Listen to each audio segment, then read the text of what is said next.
Assalamualaikum warahmatullahi wabarakatuh. Perkenalkan, Zaskia Apriliani dari Prodi Sarjana Terapan Keperawatan, tingkat 1B. Baiklah, di sini saya akan menjelaskan 5 pertanyaan. Yang pertama, di mana letak aliran darah kulit dan jenisnya? Pertama, pembuluh vena. Pembuluh vena terbagi menjadi 2 jenis, yaitu yang pertama, vena tubuh, yang fungsinya membawa dari tinggi karbon dioksida dari seluruh tubuh kembali ke jantung melalui serambi kanan.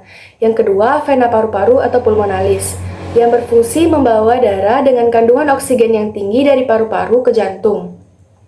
Serta fungsi pembuluh kapiler antara lain, yang pertama, memfasilitasi pertukaran O2 dan CO2.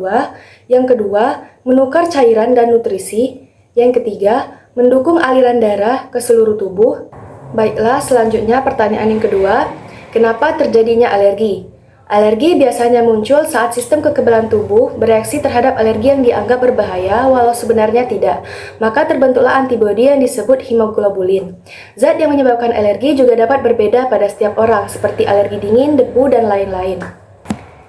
Pertanyaan yang ketiga, apa beda fruitis gatal-gatal akibat jamur, virus, dan bakteri? Virus adalah kuman yang paling sederhana namun juga mampu menginfeksi makhluk hidup apapun termasuk bakteri dan jamur. Sedangkan bakteri lebih besar dan lebih kompleks daripada virus. Beberapa bakteri bukan hanya dapat berkembang biak dan membunuh sel-sel, tapi juga menghasilkan racun yang dapat membunuh sel-sel. Sedangkan jamur adalah organisme yang lebih rumit dari virus dan bakteri karena mereka eukariota atau memiliki sel. Jamur dapat merusak bagi orang yang kekebalan tubuhnya lemah. Jamur cepat menyebar dan merusak organ. Baiklah, pertanyaan keempat, apa saja tempat pemberian obat? Yang pertama, secara oral, yaitu dengan cara memasukkan obat ke dalam mulut dan menelannya sehingga dicerna. Biasanya obat berbentuk cair, kapsul, tablet kunyah, dan lain-lain. Yang kedua, secara sublingual dan bukal, dengan cara menempelkan obat di bawah lidah, sublingual, atau dalam pipi, bukal. Yang ketiga, secara parental atau suntikan, dibedakan menjadi yang pertama, subkutan, yaitu disuntikan. Secara parental atau suntikan, dibedakan menjadi yang pertama, subkutan, yaitu disuntikan ke jaringan lemak. Yang kedua, intramuskular, yaitu disuntikan ke jaringan otot, lengan, bokong, atau paha. Yang ketiga, intravena, yaitu disuntikan ke pembuluh vena. Yang keempat, intratekal, yaitu disuntikan ke celah antara dua tulang belakang, area pinggang. Yang keempat, secara tropikal, yaitu pemberian obat melalui kulit, contohnya salep, lotion, gel, krim, dan bedak.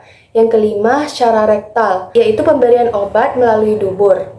Yang keenam, secara okular, yaitu pemberian obat melalui mata. Yang ketujuh, secara nasal, yaitu pemberian obat dengan menghirup melalui hidung.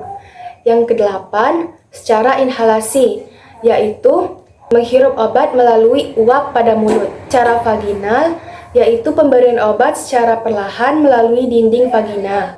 Biasanya terjadi pada pasien menopause. Yang ke-10, melalui telinga. Kemudian pertanyaan yang kelima, kenapa terjadinya jerawat? Jerawat dikarenakan kulit mati menyumbat pori-pori kelenjar pilosebacea, yaitu produksi sebum yang berlebihan, proses peradangan terhadap bakteri atau bukan, serta penggunaan produk yang tidak cocok.